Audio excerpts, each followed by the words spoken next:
Hey, what's going on, guys? This is the SS Ultimate Goku back with another video, and today I'm going to be doing my Dragon Ball Super Episode 36 review. So, Vegeta versus Maggella. Maggella, the fight continues, basically. It's, Vegeta has the steam, because he's still steaming and whatnot. There, I mean, well, this was a really good episode. I just want to mention this right now before we even get further into this. This was a really good episode because there was a lot of action going on, a lot of focus on the characters Vegeta and Miguel, Melagog. Ah, damn.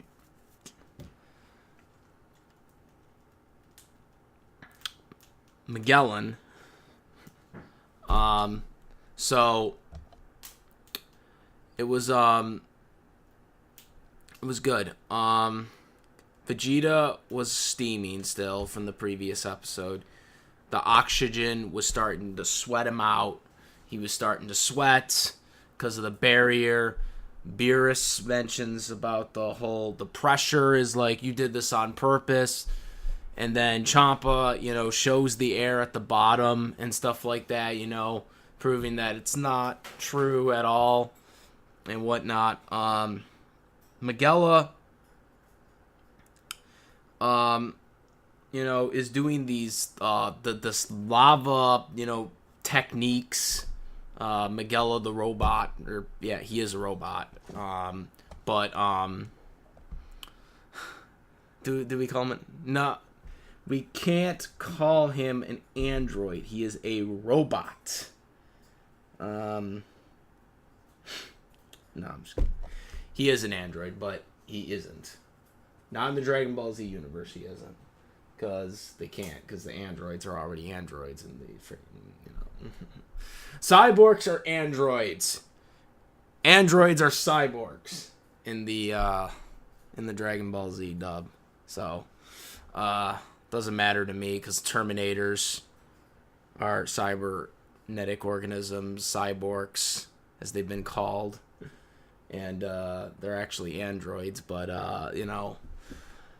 don't really care about that. But I know people are going to be like, oh my god, they're freaking android. No one cares. They're robots. Damn it. Leave it alone. Anyways, so barrier is, taking away the oxygen from Vegeta, especially since he's at the ceiling parts of it, and that's not looking good. There was a scene in this episode that it was really interesting. Because it was established that these like flamethrower lava techniques that Magellan is doing, is lava. But yet there was a scene where Vegeta actually, when he shot the lava at Vegeta, Vegeta actually chopped it with his hand, and I'm thinking, well, isn't his hand supposed to get burned from that? Lava's not kind of like that simple of easily being able to take it out with an arm. So a little kind of weird there, if you know what I mean, that, unless if it's stated otherwise, it's not really lava, but pretty sure it looks like it. And they said it was, so, I mean, I guess Vegeta, being a god, I guess he can, he can take it, people. He can take it. He can take the lava, he can take the lava head on. So when this happens, this distraction, it ricochets Vegeta. And so he's got to shoot an energy blast to prevent himself from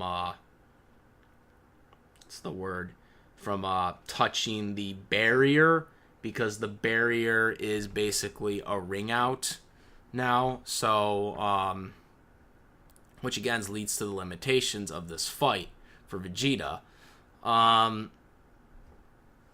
He stops himself, but it doesn't get any easier. Vegeta eventually goes for the classic Gallic gun. There was a lot of classic stuff being thrown out in this episode for Vegeta. And a Gallic gun was one of them.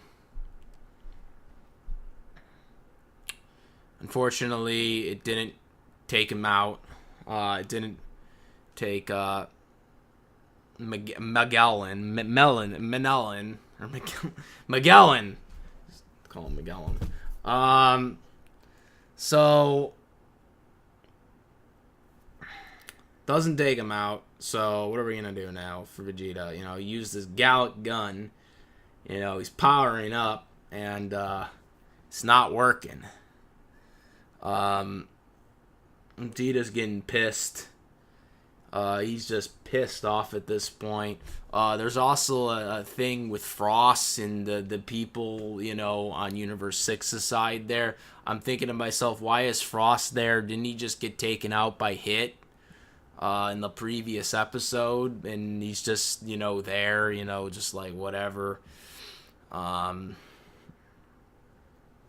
He's just like, yeah, whatever, I don't like this shit. So apparently he's back on the sidelines, even though he's a loser he's a loser and a cheater, by the way. Frost is a cheater. He's the cheater. So Vegeta then asks, being, Vegeta, and this is where it gets kind of interesting. Vegeta being Vegeta of old, he asks the ref, about the ring out rules and, the rules of the barrier and stuff. And after that, Vegeta just kind of gets a grin on his face, and he powers up so much that he actually broke the freaking barrier. Like, I was like, when he broke that barrier, right, I was like, this is classic Vegeta right here. This is Dragon Ball Z Vegeta right here. This was so Vegeta, and I was at the same time upset because we did not hear the Bruce Falconer music. This would have been perfect to have had the Bruce Falconer music. I can envision the scene, like, him doing this. I was like, we could hear the, the hell bells, and then you hear the Vegeta Super Saiyan, and just, oh my god, it's just, oh man. Just so much music that could have been used here. Instead, we get flat junk music in the background there, which had no significance to a perfect scene like that. Sorry, but that background music they used for it was horrible. That would have been perfect for Bruce Falconer's music right there, with that classic Vegeta stuff right there. I hope, I know people on YouTube are like, have done like comparisons with it, but that would be one that someone should do, because that was just an awesome scene right there. That was just an awesome scene. Like, that would have been perfect for Falconer's music right there.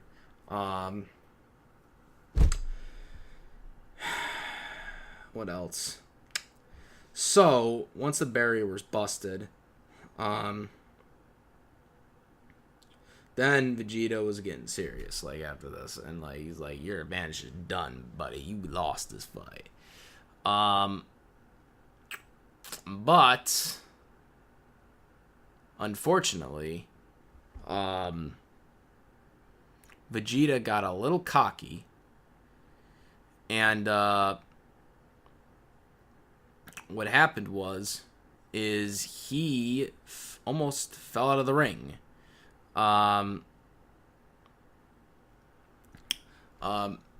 Melon, Magellan, like, he just, he came at him, really quickly with his lava attacks, and he basically was able to get him out of the ring, or he got him out of the ring, but, everyone was kind of confused. Beerus was all pissed. Everyone was pissed at this point.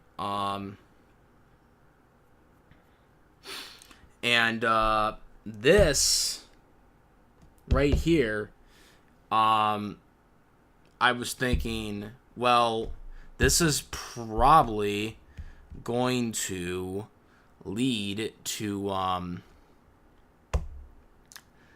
this is gonna probably be, because the pose was, it seemed like, well, his foot, his one foot is on the floor and then the other foot is not on the floor, so that means in WWE, if you're a WWE fan or a wrestling fan, you know that in the Rumble, or over the top Royal Battles, that you have to have 2 feet hit the floor to be eliminated. So I was thinking to myself, well, is this like a WWE type thing? I don't remember us ever being in a situation like this with the martial arts tournament before. But I was thinking, well, one foot didn't hit the floor, so does that mean Vegeta is safe? So what turns out is that Vegeta, he was on a fragment of the ring that had, broken off in a previous match, or that match for that matter. And that's what led to Vegeta being safe. And Vegeta, at that point, he was pissed. He was pissed. And as I said earlier, he broke the ring. He broke the barrier. Which I think I got that mixed up. I'm not sure. But the thing is the barrier advantage was broken. Vegeta was pissed. And we missed out on Bruce Falconer music. Sorry, but it's true. We missed out, guys. We missed Bruce Falconer's music here. This would have been perfect. This should have been the whole Vegeta Falconer music right here. Anyways, so Vegeta's pissed off, breaks the barrier, as I said earlier, and then Vegeta powers up, and he says, "You're done. You're out of here." And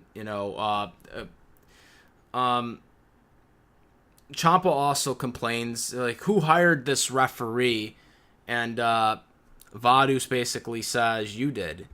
And he's like, "I did?" And Beerus is like, it's good to see Ciampa all pissed off and shit. And then we got Vegeta. He's just, ready to go. He's powered up.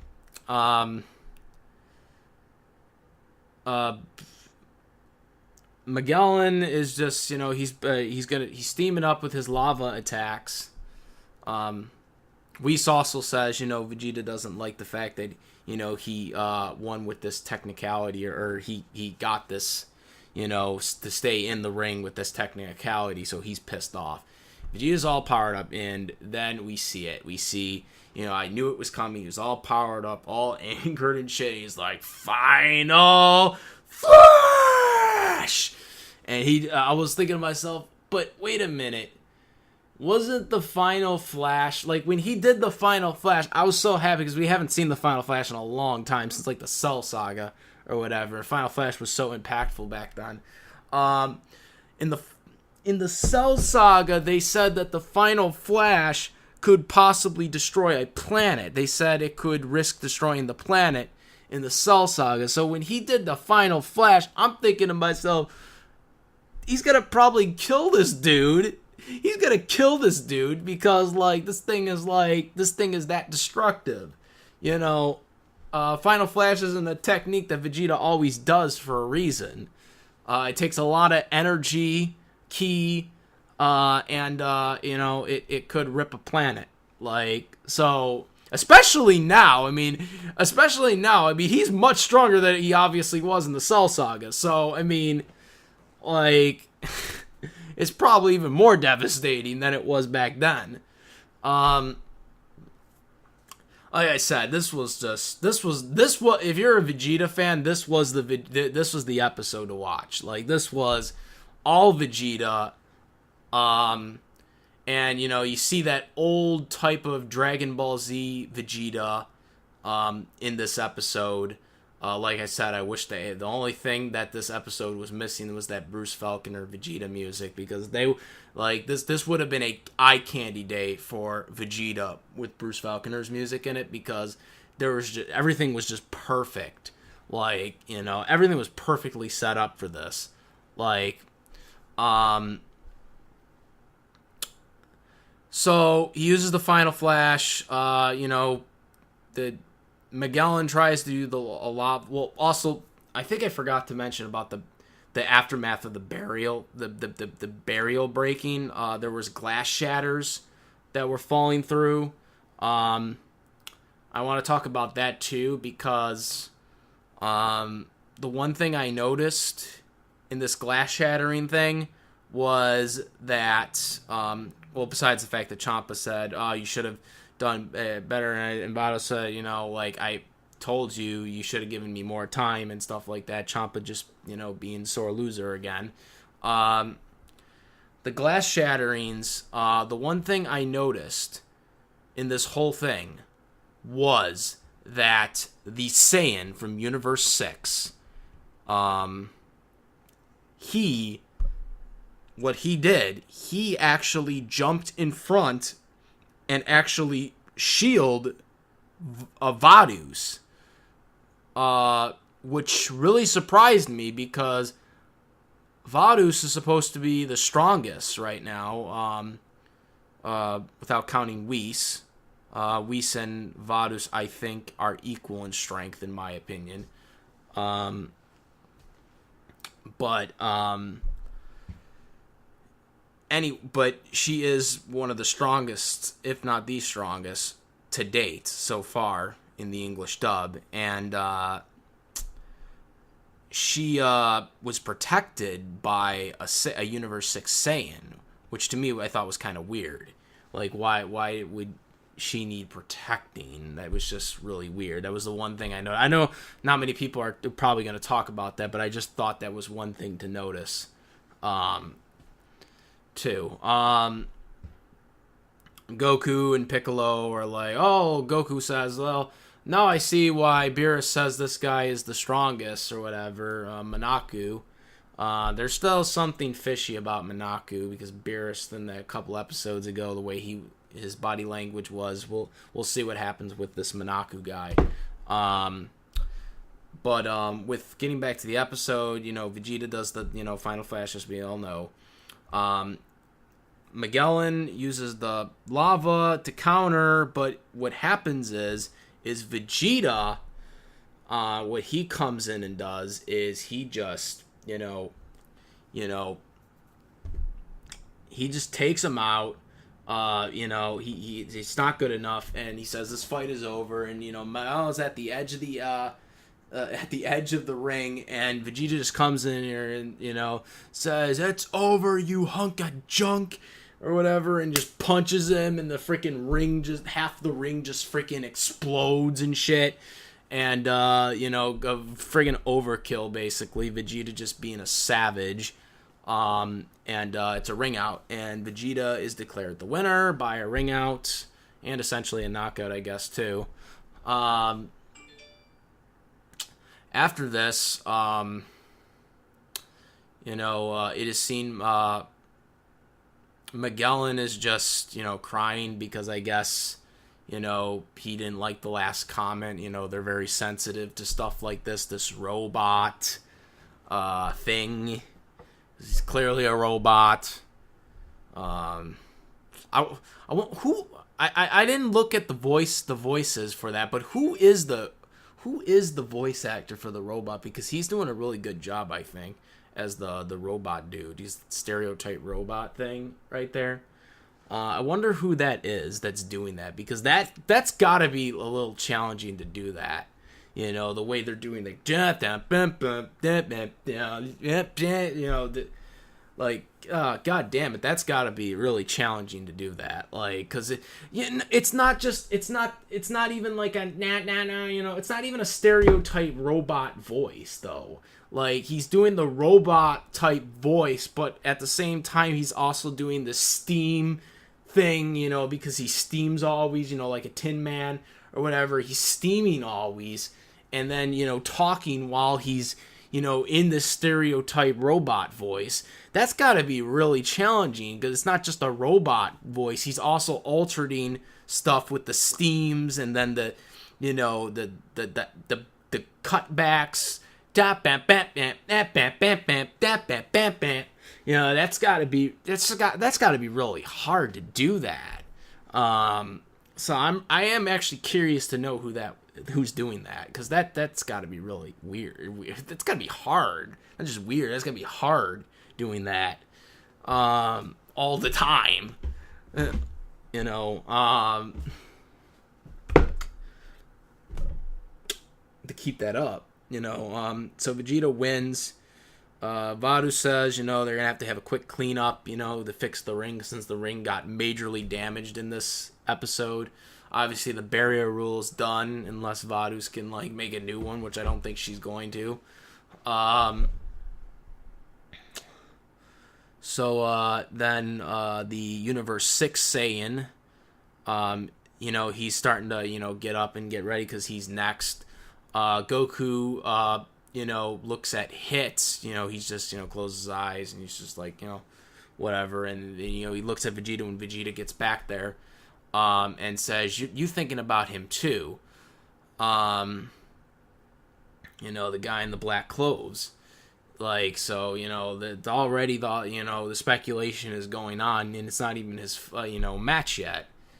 So we'll see where that goes, with, you know, hits, and when he, you know, comes into this phrase. But also, I want to also mention a funny moment that happened that I didn't. Well, also, there was also one scene I want to talk about too. While Vegeta was doing the final flash, there was something where there was one little small scene where Kid Trunks and Bulma were wearing sunglasses.